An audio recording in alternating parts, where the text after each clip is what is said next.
Bonjour, dans cette leçon 8, nous allons parler du vocabulaire d'une manière très globale. Je vais te donner des conseils sur comment apprendre petit à petit le vocabulaire en français. Alors surtout, n'oublie pas d'activer les sous-titres dans ta langue ou en français et on commence.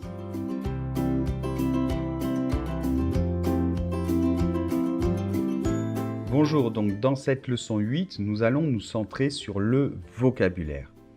Évidemment, dans une langue, le vocabulaire, c'est une partie extrêmement importante, mais tu vas voir qu'on peut un petit peu diviser en vocabulaire grammatical et le vocabulaire plus lexical, comme j'aime dire. Alors, je vais te donner des conseils très importants et cette leçon devra te servir comme un point de repère, comme un outil, mais tu ne pourras pas apprendre tout à coup toute la leçon. D'accord, on est bien d'accord. Alors comme toujours, inscris-toi au cours correctement pour avoir toutes les leçons dans l'ordre et pour avoir les fichiers audio et pour avoir aussi les fichiers PDF et l'examen final. Allez, on commence. Donc aujourd'hui, nous allons voir un petit peu tous les types de mots que tu vas pouvoir rencontrer en français. Alors, le vocabulaire, tu vas évidemment l'apprendre petit à petit. Mais c'est important que tu sois conscient que le vocabulaire grammatical, c'est le vocabulaire le plus utilisé, le plus courant dans une langue. Donc, tu devras maîtriser tout d'abord tes mots grammaticaux.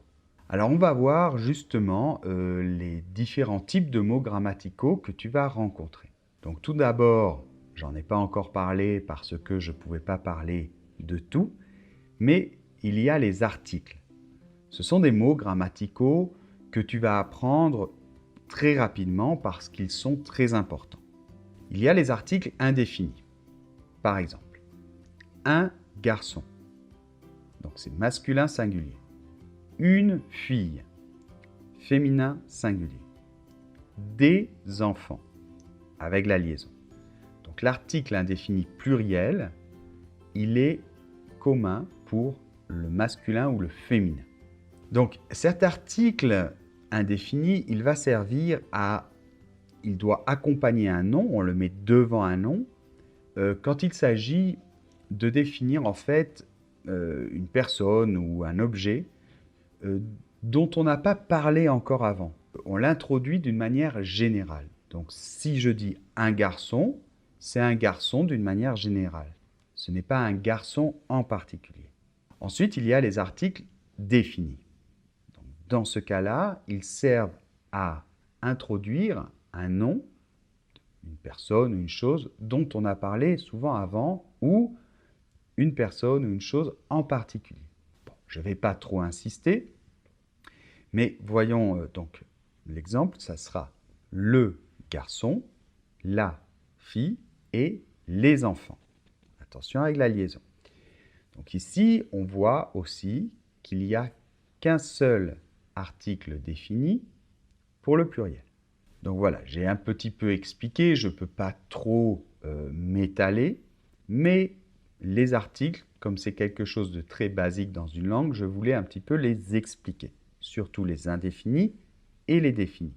Alors il existe d'autres articles, mais je ne vais pas trop expliquer ici parce que je ne peux pas, et puis c'est un cours pour débutants, mais tu verras petit à petit dans ton apprentissage qu'il existe des articles contractés. Par exemple, je vais au moulin. C'est la contraction de A et le, d'une préposition et d'un article. Ou des articles partitifs devant des quantités indéfinies, ou pas très bien définies. Je veux du lait.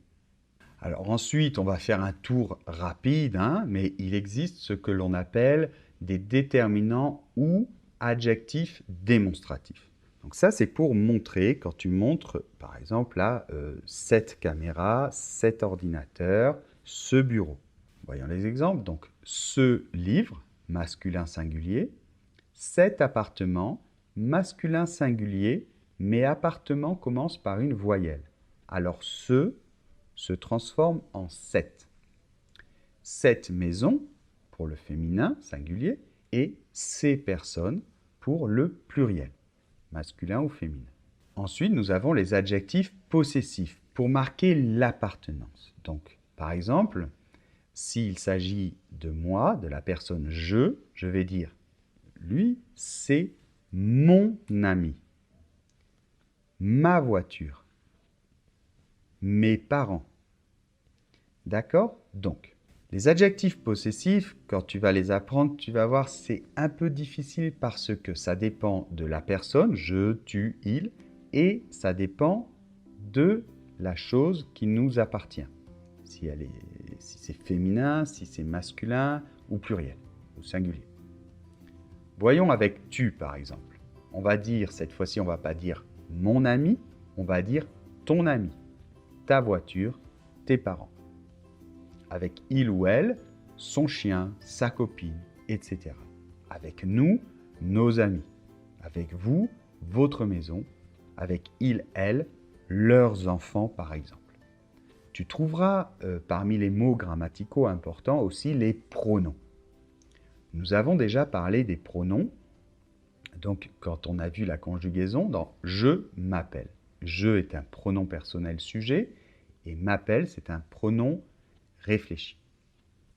Le M apostrophe ici, me, M-E. En général, les pronoms servent à remplacer quelque chose. Par exemple, je remplace moi-même, Pierre. Voyons un autre exemple de pronom. Je donne ce livre. Je le donne. Donc ici, le, pronom personnel, complément d'objet direct, bref. Le remplace ce livre. C'est le train qui part à 5 heures. Qui remplace le train. C'est un pronom relatif et il sert à unir deux phrases aussi, à éviter de répéter la même chose dans deux phrases différentes. Bref, il existe d'autres pronoms, mais je voulais, toujours pareil, te donner une idée globale. Après, il existe des petits mots qui sont des prépositions et des conjonctions. Donc ces mots introduisent un autre mot. Par exemple, je vais partir en France. Ici, après le verbe partir, et comme il y a le pays France, après, on doit mettre la préposition en. C'est obligatoire. Donc, je vais partir en France et j'irai à la plage.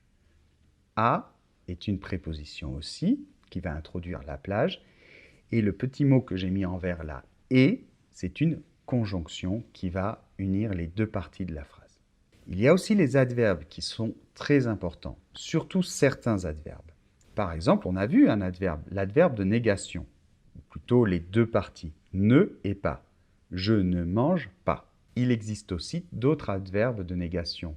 Par exemple, je ne mange jamais. Il y a des adverbes de quantité. Par exemple, je mange beaucoup. Un adverbe, en général, modifie un verbe. Mais il peut faire varier ou modifier tout l'ensemble de la phrase. Par exemple, demain, je vais voir mes amis. Demain est un adverbe. Ensuite, d'autres mots qui peuvent rentrer dans la catégorie des mots grammaticaux, du vocabulaire grammatical, ce sont les verbes, parce que les verbes se conjuguent. Le verbe, c'est le noyau principal de toutes les phrases. Donc je te conseille de rapidement connaître les verbes les plus fréquents en français et de connaître assez rapidement, plus ou moins au moins, leur conjugaison. On parlera de la conjugaison et des temps verbaux dans la leçon suivante. Donc on a des verbes fondamentaux, bien évidemment, comme les verbes être, avoir, aller, faire, parler, finir, etc. Donc je te le répète, je te conseille vraiment de bien focaliser ton attention au début sur le vocabulaire grammatical. Mais évidemment, il existe aussi un autre vocabulaire que j'appelle non grammatical, et donc on peut le séparer en deux catégories. Les adjectifs qualificatifs qui vont servir à qualifier, souvent une personne ou un objet. Par exemple, petit, grand, ennuyeux, etc. Alors, ils se transforment selon s'ils sont masculins, féminins ou pluriels. Par exemple, petit, petite, ou petit avec un S pour le pluriel masculin et petite avec ES pour le féminin pluriel. Et enfin, après, il y a tous les noms. Alors, là, tu vas devoir les apprendre petit à petit parce que c'est comme ça, une langue, là, ça va être très long, ça va te prendre des années. Chaque année, tu vas enrichir ton vocabulaire comme les Français. Les Français aussi apprennent des mots tous les jours en français. Mais après, je te conseille de ne pas t'obséder avec des groupes de noms, comme par exemple, souvent, on demande aux élèves au début de leur apprentissage d'apprendre par exemple le vocabulaire de la nourriture avec une liste immense, le vocabulaire, je ne sais pas, des objets de la maison, etc., etc. Donc c'est bien d'apprendre en regroupant par thème logique, mais par exemple, le mot, je ne sais pas moi, une pomme, hein, apple, hein, en anglais, une pomme, tu vas l'utiliser très peu dans la journée ou dans l'année par rapport à un mot comme un verbe, le verbe être ou avoir. C'est pour ça que je te recommande au début de focaliser tes efforts sur les mots les plus importants. Et bien sûr, il y a beaucoup d'outils pour apprendre du vocabulaire petit à petit. J'ai fait une vidéo sur la chaîne Français avec Pierre où je te donne des conseils pour apprendre du vocabulaire que tu pourras regarder un peu plus tard quand tu comprendras un petit peu mieux peut-être le français. Et il y a des outils, je te parle dans cette vidéo d'outils comme Google Translate, comme des dictionnaires, etc. Alors je sais, cette leçon était un petit peu dense, mais comme je te le dis, l'objectif n'est pas de tout apprendre par cœur. Je voulais te donner une vision globale. Essaie d'apprendre un petit peu tes articles définis, indéfinis, et on fera quelques exercices faciles sur cette leçon dans la fiche PDF. On va terminer avec un petit texte pas très difficile. Essaie de repérer dans ce texte où sont les noms, les adjectifs, les verbes, les conjonctions, les possessifs, les démonstratifs, les articles, etc. Allez, c'est parti, je vais le lire.